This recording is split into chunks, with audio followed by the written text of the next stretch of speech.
C'est à Dieppe, dans les ateliers Alpine, que nous avons découvert la maquette des 3 voitures que Jean Redlé prépare pour les 24 heures du Mans. Mais c'est au cœur de Paris, sur les terrasses d'un grand garage qui abrite ses bureaux, que Jean Redlé a présenté la participation des Alpines pour le Grand Prix d'endurance des 15 et 16 juin prochains.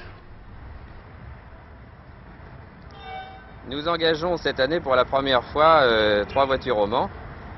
Ces voitures ont été réalisées grâce à la confiance que la régie Renault nous a témoignée en nous permettant d'obtenir la collaboration d'Amédée Gordini pour la préparation des moteurs.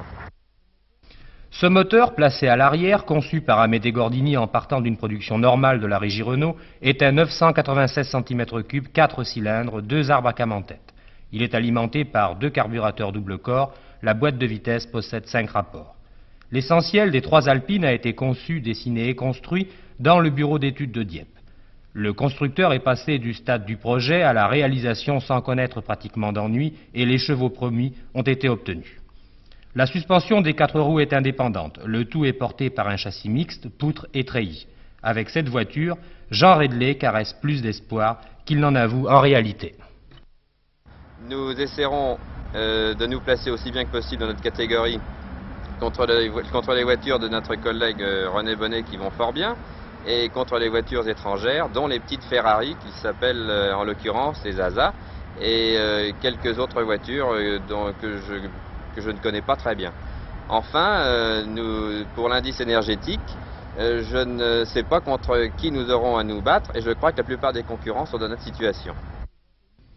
Ces inconnus, avoués par Jean Redlé, apporteront un intérêt supplémentaire aux 24 heures du Mans en petite cylindrée. Mais ces voitures, une fois prêtes, il faut les piloter et le choix est difficile. Tout d'abord, José Rosinski, qui nous a montré qu'il savait bien les conduire en cours des essais, qui sera équipe avec Bino Hens, qui est un garçon brésilien d'origine allemande et qui s'occupe au Brésil de diriger le service compétition de Willis.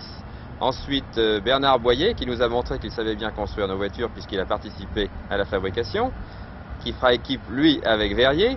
Et enfin, Frescobaldi et René Richard, qui est un jeune garçon français qui s'est illustré plusieurs fois en rallye en France et auquel je donne ses chances pour les 24 heures du Mans. Aux essais d'avril, l'Alpine a atteint la vitesse de 230 km à l'heure. L'implantation des roues prévues aux 4 bouts de la carrosserie a obligé le constructeur à prévoir une voiture relativement grosse pour sa cylindrée, 4,20 m de long, 1,65 m de large. Il a donc fallu fignoler l'aérodynamisme. Tout ce travail n'a pas été exécuté pour les seules 24 heures du Mans, car Jean Redlé voit plus loin. Je voudrais, à l'occasion de ces 24 heures du Mans, rappeler qu'une grande épreuve n'est généralement pas que la course des grandes voitures, qu'à l'intérieur de cette course se déroulent plusieurs épreuves, dont celle des voitures d'une cylindrée inférieure.